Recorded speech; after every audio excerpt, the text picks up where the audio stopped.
Michelangelo Buonarroti was born in 1475 in the town of Caprice when Leonardo was 23.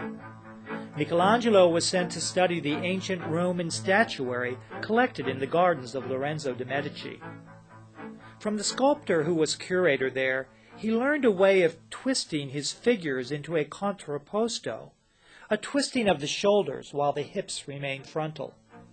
In Lorenzo's court, he rubbed elbows with the leading thinkers of the Renaissance. But Michelangelo never learned polite manners. He was terse and rude. His manners did not win him friends, and he earned himself a broken nose for his rudeness, which disfigured him all of his life.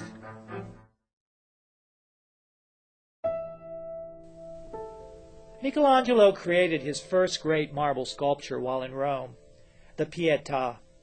It is today in St. Peter's Cathedral. It is a single figure of Mary grieving over her dead son Christ. Christ is limp in death on her knees. The sadness portrayed is beyond words. Every muscle is perfect and relaxed. The life has parted from Christ's limbs. Also, there is something strange about Mary. She is too young to be his mother. Michelangelo's reply was that it was the purity of her soul.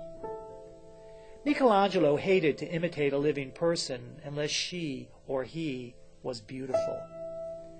Like the ancient Greeks, he idealized people into physical perfection.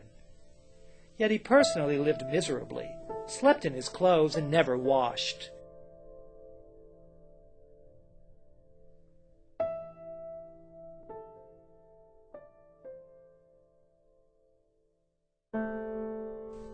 In the workshop of the Florence Cathedral was a massive block of marble. They nicknamed it the Giant. For 50 years no artist dared to tackle it. From its slimness he knew it should contain an adolescent, not quite filled out as yet. From the Giant he carved David, the herd boy who slew Goliath. After working for 2 years, he unveiled his David. The anticipation was feverish. Spectators were awestruck at the heroic size. The boy's hands and head were disproportionately large, just as a teenage boy would be. Every muscle, every vein is sculpted with an accuracy never before seen in marble. The defiant look, the slingshot casually over his left shoulder. He represents youth defiant, and so self-assured that he can do whatever he sets himself out to do. The human figure was almost exclusively Michelangelo's sole passion. He studied his predecessors, Giotto, Leonardo, Mantegna. He even dissected corpses. With the human figure, especially in sculpture, which he preferred to painting, he expressed all that he felt.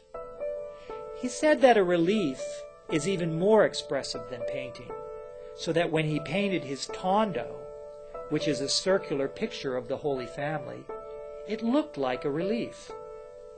The figures are nearly three-dimensional. They are sculptural, and they are more heroic than tender. Pope Julius II summoned Michelangelo to Rome to make a tomb for him in marble. Michelangelo spent months in the great marble quarry of Carrara, choosing the stone for the monument. But when he returned, the Pope had cooled to the idea, and Michelangelo returned to Florence in a huff. Julius demanded that he return. Michelangelo refused, and the city of Florence refused to give him up. Julius threatened to excommunicate the whole city. The two great powers in Italy were on the verge of war over an artist. So keenly did the mighty of the Renaissance crave the glory which only godlike artists could give them.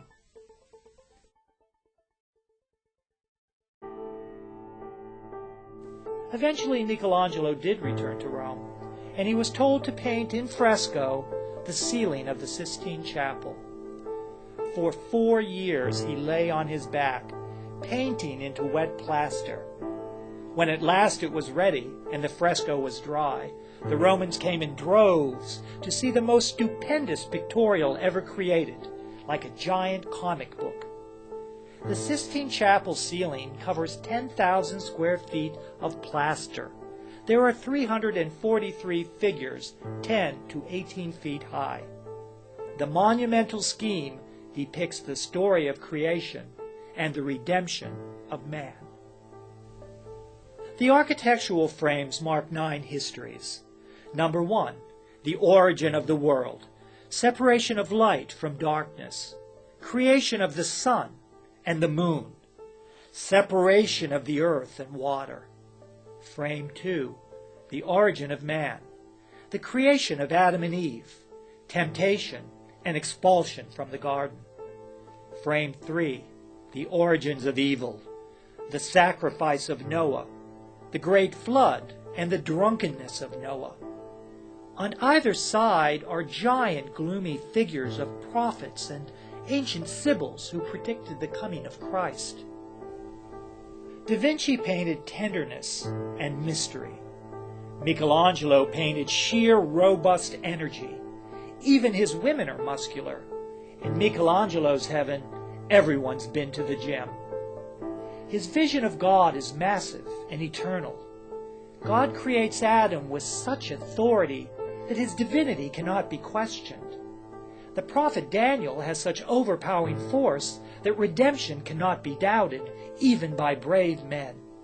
Michelangelo created the kind of man who is more than equal to the task of dominating the earth, even as his mighty God dominates the heaven. 30 years later, he completed the Last Judgment on the back wall of the Sistine. 200 figures, and each one is an entirely different tragedy or triumph. It is a blast of energy which will influence art in the future. But of all the magnificent works which Michelangelo produced, perhaps none is so imposing as the great dome over St. Peter's Basilica in Rome. It sits, a thing of mystery atop a Greek cross design, on 16 pairs of columns. The dome soars with the grace of a fine sculptor. He lowered the pitch of the dome until it made a restful curve inside and outside. The dome of Michelangelo Buonarroti was the inspiration for the dome over our nation's capital in Washington, D.C. The spirit of the Renaissance is still with us today.